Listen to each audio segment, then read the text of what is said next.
Hello everyone, কেমন আছো তোমরা সবাই? আমি মহুয়ার দিনচর্চায় তোমাদের সবাইকে ওয়েলকাম। আজ শুক্রবার আর এখন ঘড়ির কাঁটা ওই 6:45 মতো। এখান থেকে তোমাদের সঙ্গে নিয়ে শুরু করলাম আমার ছোট্ট একটা ব্লগ।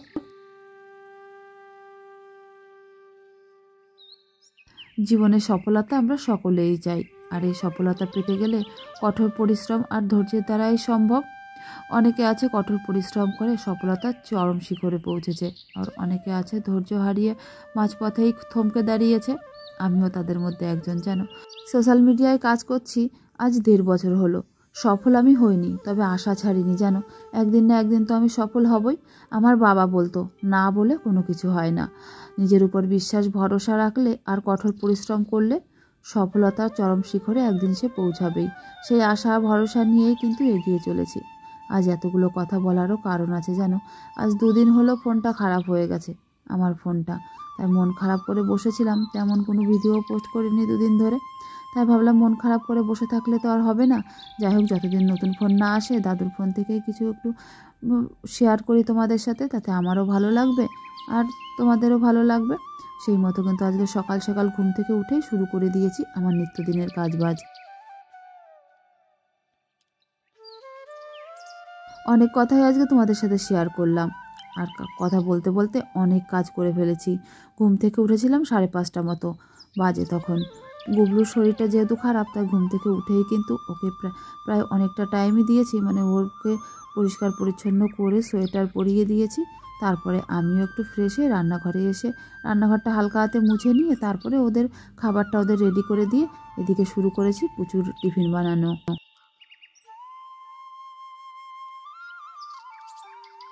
আজকে প্রচুর টিফিনে বানিয়ে দিয়েছিলাম ব্রেড পকোড়া, ভেতরে একটু আলুর পুর দিয়েছিলাম, আর বেসনের ব্যাটারের মধ্যে চিবিয়ে তারপরে তেলে লাল লাল করে ভেজে নিয়েছি, সাথে দিয়েছিলাম টমেটো কেচাপ। তারপরে ওর টিফিন বক্সটাও রেডি করে দিয়েছি।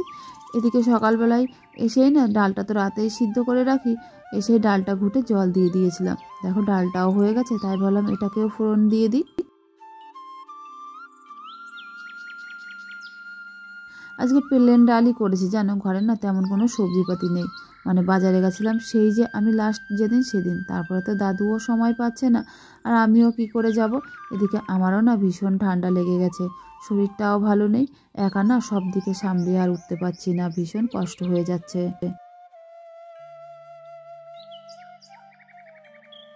ডালটা ফোড়ন দিয়ে দিয়েছি, ডালটা নামিয়েও নিয়েছি। নামানোর আগে একটু ধনেপাতা দিয়ে দিয়েছিলাম। শীতের সময় ধনেপাতা ছাড়া কোনো তরকারি যেন অসম্পূর্ণ, তাই সমস্ত কিছুতেই ধনেপাতা দিয়েই নামাই, তাতে যেন তরকারির স্বাদগুলোই বেড়ে যায়। ওদিকে চাটাও হয়ে গেছিলো, তাই সেকে নিয়ে চললাম দাদুকে দিতে। আমারটা না রেখে দিয়েছি, একটু পরেই খাবো।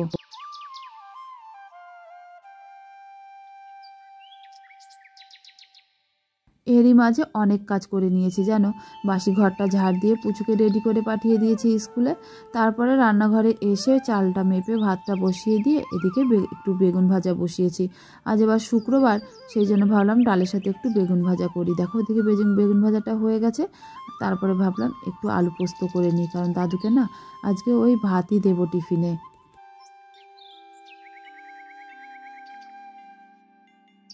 আমার দাদুর অভ্যাস, জানো তো, ডালের সাথে কিছু একটা ধরে খাওয়ার না হলে না খেতে পারে না। আগে এই অভ্যাসটা ছিল না, দাদু বলে তুমি আসার পর থেকে এই অভ্যাসটা আমার হয়েছে, না হলে আগে নাকি শুধু ডাল হলেই হয়ে যেত। যাই হোক, দেখো এখানে আলু পোস্তর জন্য প্রথমে তেলের উপরে একটু কালো জিরে দিয়ে দিয়েছিলাম, তারপরে আলুটা দিয়ে হালকা লাল লাল করে ভেজে নিয়ে তারপরে একটু লবণ আর হালকা পরিমাণে হলুদ দিয়েছিলাম। হলুদ ছাড়া তরকারি না ভালো লাগে না দেখতে, সেই জন্যই আর কি। তারপরে ঝোল দিয়ে দিয়েছি, আলুগুলো গলে গেলে পোস্তটাও দিয়ে তারপরে নামানোর আগে একটু কাঁচা তেল দিয়ে এবার নামিয়ে নিয়েছি। এবার এটাকে ঢাকা বন্ধ করে রেখে দেবো।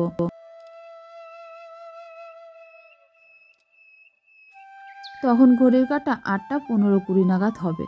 যে আমার রান্নাবান্না সমস্ত কমপ্লিট হয়ে গেছে। ঘুম থেকে যেহেতু অনেকটা সকালে উঠেছি, তাড়াতাড়িই কিন্তু আমার সমস্ত কিছু কমপ্লিট হয়ে গেছে।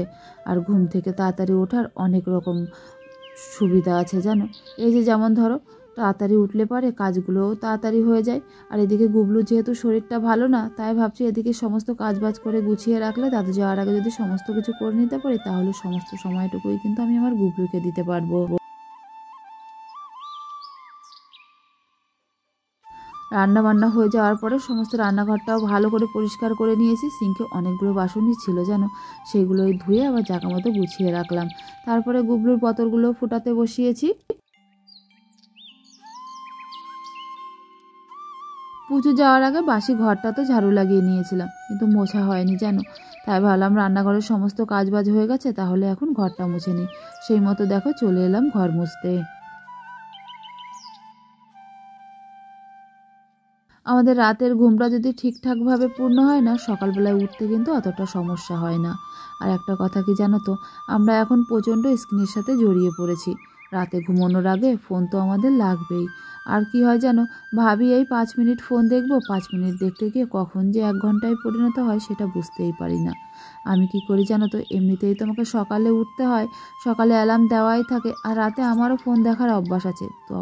তবে অবশ্য ওই 15 থেকে 20 মিনিট, তারপরে কিন্তু আমি ফোনটা আমার কাছে রাখি না। আমি ফোনটা চার্জে বসিয়ে দিই, সেটা আমার থেকে অনেকটা দূরে। সেই জন্য আর কি, ফোনে যদি ইচ্ছাও করে যে আমার এখন ঘুম আসছে না, আমি ফোনটা দেখবো, তবুও কিন্তু ওই ওঠার আলিস্যেতে ফোনটা আর ধরি না, ঠিক ঘুমিয়েই পড়ি। আর সকালেও কিন্তু আমার উঠতে অতটা অসুবিধা হয় না। সকালে যেহেতু তাড়াতাড়ি উঠি, কাজবাজগুলো কিন্তু আমার অনেক তাড়াতাড়ি হয়ে যায় জানো। আর সারাটা দিনের মধ্যে সমস্ত কাজবাজ করে নিয়ে নিজের জন্য টাইম বের করতে পারি, আবার আমার গুবলু পুচুকেও কিন্তু অনেকটা টাইম আমি দিতে পারি। এদিকে দেখো ঘরদোর মুছে নিয়ে চান ধান করেছি, তারপরে পুজোটাও করে নিয়েছি, তারপরে তুলসীতলায় চলে এলাম জল দিতে।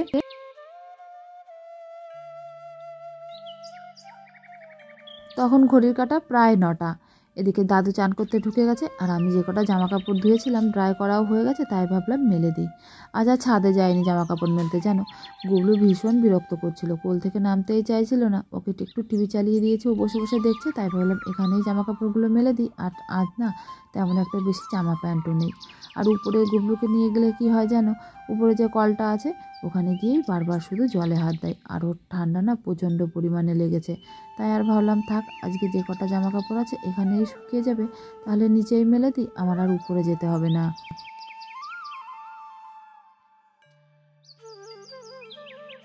এরপর রান্নাঘরে এসে দাদুর লাঞ্চটাও প্যাক করে দিয়েছি। আজকে ডাল ভাতই দিয়েছিলাম, আর ভাতের পাশে একটু আলু পোস্ত দিয়েছিলাম, যাতে ডাল দিয়ে মেখে আলু পোস্ত দিয়ে ধরে খেয়ে নিতে পারে। এরই মধ্যে দাদুর খাওয়া দাওয়া হয়ে গেছে, বেরিয়েও পড়েছে অফিসের জন্য। তখন ঘড়ির কাঁটা ওই 9টা 15-20 নাগাদ হবে। আমি কিন্তু সমস্ত কাজ বাজ গুছিয়ে নিয়েছি, এখন শুধু গুবলুকে চান ধান করিয়ে খাইয়ে দিয়ে ঘুম পাড়াবো। আমার সমস্ত কাজ গোছানো হয়ে গেছে। সকাল সকাল ঘুম থেকে উঠেছি জন্যই কিন্তু এটা সম্ভব। চলো তাহলে ভিডিওটা আর বড় করবো না, আজকে এটুকুই থাক। দেখা হচ্ছে নতুন একটা ভিডিওর সাথে। ততদিন তোমরা সুস্থ থেকো, ভালো থেকো, আমার পাশে থেকো, কেমন? আর ভিডিওটা কেমন লাগলো কমেন্টে অবশ্যই জানিও।